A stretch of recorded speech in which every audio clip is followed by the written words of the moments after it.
Hello అందరికీ, welcome to my channel stories with Shailu.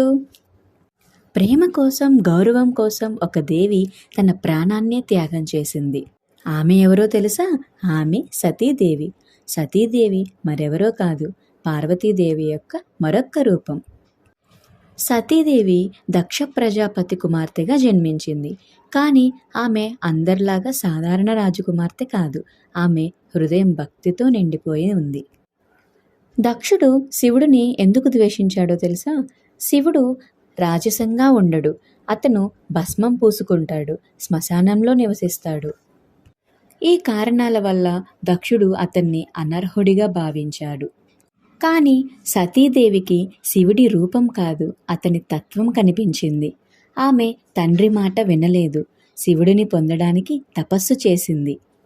చివరికి శివుడు ఆమె భక్తిని అంగీకరించాడు. వారి వివాహం కేవలం ఒక పెళ్లి కాదు, శక్తి మరియు శివం యొక్క కలయిక. కాలం గడిచింది. ఒకరోజు దక్షుడు ఒక మహాయజ్ఞాన్ని ఏర్పాటు చేశాడు. అతను అందరి దేవతలను ఆహ్వానించాడు, కానీ శివుడిని మాత్రం కాదు. సతీదేవి గుండెల్లో బాధతో, నా తండ్రి ఇంటికి నేను వెళ్ళకూడదా అని ఆలోచించింది.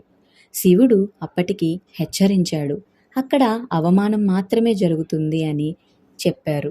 కానీ తండ్రిపై ఉన్న కూతురి ప్రేమే గెలిచింది. సతి యజ్ఞానికి చేరుకుంది.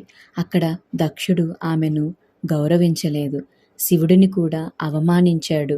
ఆ క్షణంలో సతి గుండె పగిలిపోయింది. ఆమె ఆలోచించింది, ఈ శరీరం దక్షుడు నుంచి వచ్చింది, ఇది నాకు అవసరం లేదు అనుకుని యజ్ఞాగ్నిలోకి దూకింది. ఆ వార్త వినగానే మహాదేవుడు కోపంతో కాదు, ముందు బాధతో నిండిపోయాడు. తర్వాత ఆ బాధ కోపంగా మారింది. శివుడు తన జటను నేలపై కొట్టాడు. అక్కడి నుంచి వీరభద్రుడు జన్మించాడు. అతను యజ్ఞాన్ని నాశనం చేసి దక్షుడికి శిక్ష ఇచ్చాడు. శివుడు సతీ శరీరాన్ని తీసుకొని ప్రపంచమంతా తిరిగాడు. ఆ బాధ వల్ల సృష్టి మొత్తం అల్లకల్లోలమైపోయింది. ఆ తర్వాత సతీదేవి పార్వతీదేవిగా పునర్జన్మ పొందింది. ఈ మధ్యలో చాలా విషయాలు జరిగాయి. మళ్ళీ శివుడిని పొందడానికి పార్వతీదేవి ఎన్నో కష్టాలను అనుభవించింది.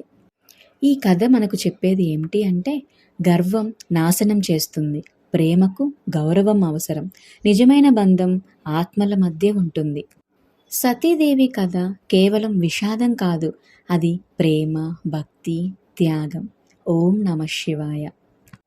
ఇంకా మరిన్ని విషయాల కోసం మన ఛానల్ని సబ్స్క్రైబ్ చేసుకోండి. Stories with Shailu. Thank you.